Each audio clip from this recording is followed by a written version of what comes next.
ابن اسحاق کی روایت یہ ہے کہ ابو رافع کے گھر میں 500 صحابہ کرام گھسے تھے اور سب نے اس کے قتل میں شرکت کی تھی، اور جس صحابی نے اس کے اوپر تلوار کا بوجھ ڈال کر مارا تھا وہ حضرت عبداللہ بن انیس تھے۔ اس روایت میں یہ بھی بتایا گیا ہے کہ ان لوگوں نے جب رات کے وقت ابو رافع کو قتل کیا اور عبداللہ بن عتیق کی پنڈلی ٹوٹ گئی تو انہیں اٹھا لائے اور قلعہ کی دیوار کے آر پار ایک جگہ چشمے کی نہر گئی ہوئی تھی، اس میں گھس گئے۔ ادھر یہود نے آگ جلائی اور ہر طرف دوڑ دوڑ کر دیکھا۔ جب مایوس ہو گئے تو مقتول کے پاس واپس آ گئے۔ صحابہ کرام واپس ہوئے تو حضرت عبداللہ بن عتیق کو لاد کر آپ صلی اللہ علیہ وسلم کی خدمت میں لے آئے۔ اس سریہ کی روانگی ذی القعدہ یا ذی الحجہ 5 ہجری میں زیر عمل آئی تھی۔ جب رسول اللہ صلی اللہ علیہ وسلم احزاب اور قریظہ کی جنگوں سے فارغ ہو گئے اور جنگی مجرمین سے نمٹ چکے تو ان قبائل اور اعراب کے خلاف تادیبی حملے شروع کیے جو امن و سلامتی کی راہ میں سنگ گراں بنے ہوئے تھے اور قوت قاہرہ کے بغیر پرسکون نہیں رہ سکتے تھے۔ ذیل میں اس سلسلے کے سرایا اور غزوات کا اجمالی ذکر کیا گیا ہے۔ اس میں سریہ محمد بن مسلمہ جو کہ احزاب و قریظہ کی جنگوں سے فراغت کے بعد یہ پہلا سریہ ہے جس کی روانگی عمل میں آئی۔ یہ 30 آدمیوں کی ایک مختصر سی نفری پر مشتمل تھا۔ اس سریہ کو نجد کے اندر بکرات کے علاقے میں دریا کے آس پاس کرطا نامی مقام پر بھیجا گیا تھا۔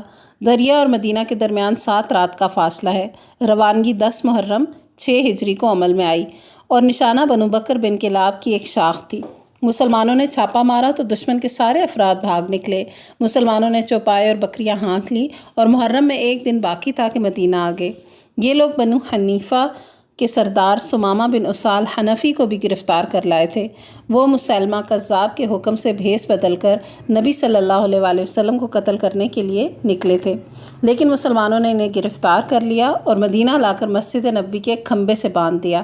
نبی صلی اللہ علیہ وسلم تشریف لائے تو دریافت فرمایا، سمامہ تمہارے نزدیک کیا ہے؟ انہوں نے کہا، اے محمد صلی اللہ علیہ وسلم، میرے نزدیک خیر ہے۔ اگر تم قتل کرو تو ایک خون والے کو قتل کرو گے، یعنی ایک خون جس کی قیمت ہے، میں ایک سردار ہوں، میری قیمت ہے، تم مجھے مارو گے تو پھر میری قیمتی خون کا بدلہ دینا پڑے گا۔ اور اگر احسان کرو تو ایک قدردان پر احسان کرو گے، اور اگر مال چاہتے ہو تو جو چاہو مانگ لو۔ اس کے بعد آپ صلی اللہ علیہ وسلم نے انہیں اسی حال میں چھوڑ دیا۔ پھر آپ دوبارہ گزرے تو پھر وہی سوال کیا اور سمامہ نے پھر وہی جواب دیا۔ اس کے بعد آپ صلی اللہ علیہ وسلم تیسری بار گزرے تو پھر وہی سوال و جواب ہوا۔ اس کے بعد آپ صلی اللہ علیہ وسلم نے صحابہ سے فرمایا کہ سمامہ کو آزاد کر دو۔ انہوں نے آزاد کر دیا۔ سمامہ مسجد نبوی کے قریب کھجور کے ایک باغ میں گئے، غسل کیا اور آپ صلی اللہ علیہ وسلم کے پاس واپس آ کر مشرف با اسلام ہو گئے۔ پھر کہا، خدا کی قسم، روئے زمین پر کوئی چہرہ میرے نزدیک آپ صلی اللہ علیہ وسلم کے چہرے سے زیادہ مبغوض نہ تھا، لیکن اب آپ صلی اللہ علیہ وسلم کا چہرہ دوسرے تمام چہروں سے زیادہ محبوب ہو گیا ہے، اور خدا کی قسم، روئے زمین پر کوئی دین میرے نزدیک آپ صلی اللہ علیہ وسلم کے دین سے زیادہ مبغوض نہ تھا، مگر اب آپ صلی اللہ علیہ وسلم کا دین دوسرے تمام ادیان سے زیادہ محبوب ہو گیا ہے۔ آپ صلی اللہ علیہ وسلم کے سواروں نے مجھے اس حالت میں گرفتار کیا تھا کہ میں عمرہ کا ارادہ کر رہا تھا۔ آپ صلی اللہ علیہ وسلم نے فرمایا، خوش رہو، اور حکم دیا کہ عمرہ کر لیں۔ جب وہ دیار قریش میں پہنچے تو انہوں نے کہا کہ سمامہ، تم بددین ہو گئے ہو؟ سمامہ نے کہا، نہیں، بلکہ میں محمد صلی اللہ علیہ وسلم کے ہاتھ پر مسلمان ہو گیا ہوں۔ اور سنو، خدا کی قسم، تمہارے پاس یمامہ سے گیہوں میں ایک دانہ نہیں آ سکتا جب تک کہ رسول اللہ صلی اللہ علیہ وسلم کس کی اجازت نہ دیں۔ یمامہ اہل مکہ کے لیے کھیت کی حیثیت رکھتا تھا۔ حضرت سمامہ رضی اللہ عنہ نے وطن واپس جا کر مکہ کے لیے غلہ کی روانگی بند کر دی، جس سے قریش سخت مشکلات میں پڑ گئے، اور رسول اللہ صلی اللہ علیہ وسلم کو قرابت کا واسطہ دیتے ہوئے لکھا کہ سمامہ کو لکھ دیں کہ وہ غلے کی روانگی بند نہ کریں۔ آپ صلی اللہ علیہ وسلم نے ایسا ہی کیا۔ اس کے بعد غزوہ بنو لحیان۔ بنو لحیان وہی ہیں جنہوں نے مقام رجی میں 10 صحابہ کرام کو دھوکے سے گھیر کر 8 کو قتل کر دیا اور 2 کو اہل مکہ کے ہاتھوں فروخت کر دیا تھا، جہاں وہ بے دردی سے قتل کیے گئے تھے۔ لیکن چونکہ ان کا علاقہ حجاز کے اندر بہت دور حدود مکہ کے قریب تھا اور اس وقت مسلمان اور قریش و اعراب کے درمیان سخت کشاکش برپا تھی، اس لیے آپ صلی اللہ علیہ وسلم اس علاقے میں بہت اندر تک گھس کر بڑے دشمن کے قریب چلے جانا مناسب نہیں سمجھتے تھے۔ لیکن جب کفار کے مختلف گروہوں کے درمیان پھوٹ پڑ گئی اور ان کے عزائم کمزور پڑ گئے اور انہوں نے حالات کے سامنے بڑی حد تک گھٹنے ٹیک دیے، تو آپ صلی اللہ علیہ وآلہ وسلم نے محسوس کیا کہ اب بنو لحیان سے رجیع کے مقتولین کا بدلہ لینے کا وقت آ گیا۔ چنانچہ آپ نے ربیع الاول یا جمادی الاولیٰ 6 ہجری میں 200 صحابہ کی معیت میں ان کا رخ کیا۔ مدینہ میں حضرت ابن ام مکتوم کو اپنا جانشین بنایا اور ظاہر کیا کہ آپ ملک شام کا ارادہ رکھتے ہیں۔ اس کے بعد آپ صلی اللہ علیہ وآلہ وسلم یلغار کرتے ہوئے امج اور اسفان کے درمیان بطن غوران نامی ایک وادی میں، جہاں آپ کے صحابہ کرام کو شہید کیا گیا تھا، پہنچے اور ان کے لیے رحمت کی دعائیں کیں۔ ادھر بنو لحیان کو آپ صلی اللہ علیہ وآلہ وسلم کی آمد کی خبر ہو گئی، اس لیے وہ پہاڑ کی چوٹیوں پر نکل بھاگے اور ان کا کوئی بھی آدمی گرفت میں نہ آ سکا۔ آپ صلی اللہ علیہ وآلہ وسلم نے ان کی سرزمین میں 2 روز قیام فرمایا۔ اس دوران سریے بھی بھیجے لیکن بنو لحیان نہ مل سکے۔ اس کے بعد آپ صلی اللہ علیہ وآلہ وسلم نے اسفان کا قصد کیا اور وہاں سے 10 شہسوار کراغ الغمیم بھیجے تاکہ قریش کو بھی آپ کی آمد کی خبر ہو جائے۔ اس کے بعد آپ کل 14 دن مدینے سے باہر گزار کر مدینہ واپس آ گئے۔ اس مہم سے فارغ ہو کر آپ صلی اللہ علیہ وآلہ وسلم نے پے در پے فوجی مہمات اور سریے روانہ فرمائے، جن کا ذکر یہ ہے۔ سریہ غمر ربیع الاول یا ربیع الاخر 6 ہجری میں حضرت عکاشہ بن محسن کو 40 افراد کی کمان دے کر مقام غمر کی جانب روانہ کیا گیا۔ یہ بنو اسد کے ایک چشمے کا نام ہے۔ مسلمانوں کی آمد سن کر دشمن بھاگ گیا اور مسلمان ان کے 200 اونٹ مدینہ ہانک لائے۔ پھر ہے سریہ ذوالقصہ۔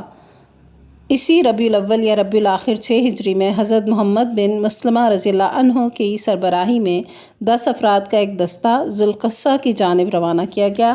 یہ مقام بنو سالبہ کے دیار میں واقع تھا۔ دشمن جس کی تعداد 100 تھی کمین گاہ میں چھپ گیا اور جب صحابہ کرام سو گئے تو اچانک حملہ کر کے انہیں قتل کر دیا۔ صرف محمد بن مسلمہ رضی اللہ عنہ بچ نکلنے میں کامیاب ہو سکے اور وہ بھی زخمی ہو کر۔ پھر سریہ ذوالقصہ نمبر 2 میں یہ ہوا کہ محمد بن مسلمہ کے رفقا کی شہادت کے بعد ربیع الاخر 6 ہجری ہی میں نبی صلی اللہ علیہ وآلہ وسلم نے حضرت ابو عبیدہ رضی اللہ عنہ کو ذوالقصہ کی جانب روانہ فرمایا۔ انہوں نے 40 افراد کی نفری لے کر مذکورہ صحابہ کرام کی شہادت گاہ کا رخ کیا اور رات بھر پیدل سفر کر کے علی الصبا بنو سالبہ کے دیار میں پہنچتے ہی چھاپا مارا، لیکن بنو سالبہ اس تیزی سے پہاڑوں میں بھاگے کہ مسلمانوں کی گرفت میں نہ آ سکے۔ صرف ایک آدمی پکڑا گیا اور وہ مسلمان ہو گیا، البتہ مویشی اور بکریاں ہاتھ آئیں۔ اس کے بعد سریہ جموم۔ یہ سریہ زید بن حارثہ رضی اللہ عنہ کی زیر قیادت ربیع الاخر 6 ہجری میں جموم کی جانب روانہ کیا گیا۔ جموم مرہ الزہران، جو کہ موجودہ وادی فاطمہ ہے، میں بنو سلیم کے ایک چشمے کا نام ہے۔ حضرت زید رضی اللہ عنہ وہاں پہنچے تو قبیلہ مزینہ کی ایک عورت جس کا نام حلیمہ تھا گرفت میں آ گئی۔ اس نے بنو سلیم کے ایک مقام کا پتہ بتایا جہاں سے بہت سے مویشی، بکریاں اور قیدی ہاتھ آئے۔ حضرت زید رضی اللہ عنہ یہ سب لے کر مدینہ واپس آئے۔ آپ صلی اللہ علیہ وآلہ وسلم نے اس مزنی عورت کو آزاد کر کے اس کی شادی کر دی۔ سریہ عیس۔ یہ سریہ 170 سواروں پر مشتمل تھا اور اسے بھی حضرت زید بن حارثہ رضی اللہ عنہ کی زیر قیادت جمادی الاولیٰ 6 ہجری میں عیس کی جانب روانہ کیا گیا تھا۔ اس مہم میں قریش کے ایک قافلے کا مال ہاتھ آیا جو آپ صلی اللہ علیہ وآلہ وسلم کے داماد حضرت ابو العاص کی قیادت میں سفر کر رہا تھا۔ ابو العاص اس وقت تک مسلمان نہ ہوئے تھے۔ وہ گرفتار تو نہ ہو سکے لیکن بھاگ کر سیدھے مدینہ پہنچے اور حضرت زینب رضی اللہ عنہ کی پناہ لے کر ان سے کہا کہ وہ آپ صلی اللہ علیہ وآلہ وسلم سے کہہ کر قافلے کا مال واپس دلا دیں۔ حضرت زینب رضی اللہ عنہ نے آپ صلی اللہ علیہ وآلہ وسلم کے سامنے یہ بات پیش کی تو آپ صلی اللہ علیہ وآلہ وسلم نے کسی طرح کا دباؤ ڈالے بغیر صحابہ کرام سے اشارہ کیا کہ مال واپس کر دیں۔ صحابہ کرام رضی اللہ عنہ نے چھوٹا بڑا تھوڑا زیادہ جو کچھ تھا سب واپس کر دیا۔ ابو العاص رضی اللہ عنہ سارا مال لے کر مکہ پہنچے، امانتیں ان کے مالکوں کے حوالے کی، پھر مسلمان ہو کر مدینہ تشریف لائے۔ آپ صلی اللہ علیہ وآلہ وسلم نے پہلے ہی نکاح کی بنیاد پر حضرت زینب رضی اللہ عنہ کو ان کے حوالے کر دیا، جیسا کہ یہ صحیح حدیث سے ثابت ہے۔ آپ صلی اللہ علیہ وآلہ وسلم نے پہلے ہی نکاح کی بنیاد پر اس لیے حوالہ کیا تھا کہ اس وقت تک کفار پر مسلمان عورتوں کے حرام کیے جانے کا حکم نازل نہیں ہوا تھا۔ اس کے بعد سریہ طرف یا طرق۔ یہ سریہ بھی حضرت زید بن حارثہ رضی اللہ عنہ کی قیادت میں جمادی الاخرہ میں طرف یا طرق نامی مقام کی طرف روانہ کیا گیا۔ یہ مقام بنو سالبہ کے علاقے میں تھا۔ حضرت زید کے ساتھ صرف 15 آدمی تھے، لیکن بدوؤں نے خبر پاتے ہی راہ فراق اختیار کر لی۔ انہیں خطرہ تھا کہ آپ صلی اللہ علیہ وآلہ وسلم تشریف لا رہے ہیں۔ حضرت زید کو 4 اونٹ ہاتھ لگے اور وہ 4 روز بعد واپس آ گئے۔ پھر سریہ وادی القریٰ، یہ سریہ 12 آدمیوں پر مشتمل تھا اور اس کے کمانڈر بھی حضرت زید رضی اللہ عنہ ہی تھے۔ رجب 6 ہجری میں وادی القریٰ کی جانب یہ روانہ ہوئے۔ مقصد دشمن کی نقل و حرکت کا پتہ لگانا تھا، مگر وادی قریٰ کے باشندوں نے ان پر حملہ کر کے 9 صحابہ کو شہید کر دیا اور صرف 3 بچ سکے، جن میں ایک خود حضرت زید رضی اللہ عنہ تھے۔ پھر سریہ خبت، یہ سریہ کا زمانہ رجب 8 ہجری کا بتایا جاتا ہے، مگر سیاق بتاتا ہے کہ یہ حدیبیہ سے پہلے کا واقعہ ہے۔ حضرت جابر رضی اللہ عنہ کا بیان ہے کہ نبی صلی اللہ علیہ وآلہ وسلم نے ہمارے 300 سواروں کی جمعیت روانہ فرمائی۔ ہمارے امیر ابو عبیدہ بن جراح رضی اللہ عنہ تھے۔ قریش کے قافلہ کا پتہ لگانا تھا۔ ہم اس مہم کے دوران سخت بھوک سے دوچار ہوئے، یہاں تک کہ پتے جھاڑ جھاڑ کر کھانا پڑے، اسی لیے اس کا نام جیش الخبت پڑ گیا، یعنی خبت جھاڑے جانے والے پتوں کو کہتے ہیں۔ آخر ایک آدمی نے 3 اونٹ ذبح کیے، پھر 3 اونٹ ذبح کیے، پھر 3 اونٹ ذبح کیے، لیکن اس کے بعد ابو عبیدہ رضی اللہ عنہ نے اسے منع کر دیا۔ پھر اس کے بعد ہی سمندر نے امبر نامی ایک مچھلی پھینک دی، جس سے ہم آدھے مہینے تک کھاتے رہے اور اس کا تیل بھی لگاتے رہے، یہاں تک کہ ہمارے جسم پہلی حالت پر پلٹ آئے اور تندرست ہو گئے۔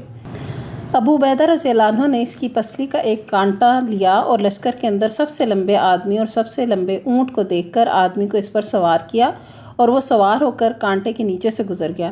ہم نے اس کے گوشت کے کچھ ٹکڑے توشہ کے طور پر رکھ لیے اور جب مدینہ پہنچے تو آپ صلی اللہ علیہ وآلہ وسلم کی خدمت میں حاضر ہو کر اس کا تذکرہ کیا۔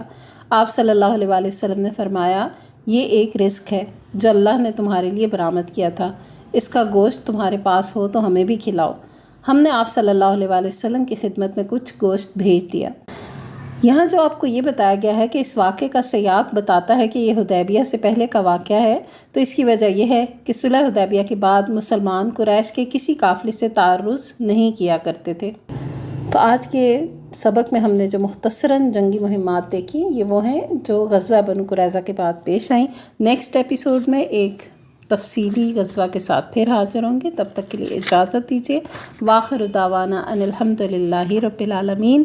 سبحانک اللہم و بحمدک، نشہد ان لا الہ الا انت، نستغفرک و نتوب الیک۔ والسلام علیکم ورحمۃ اللہ وبرکاتہ۔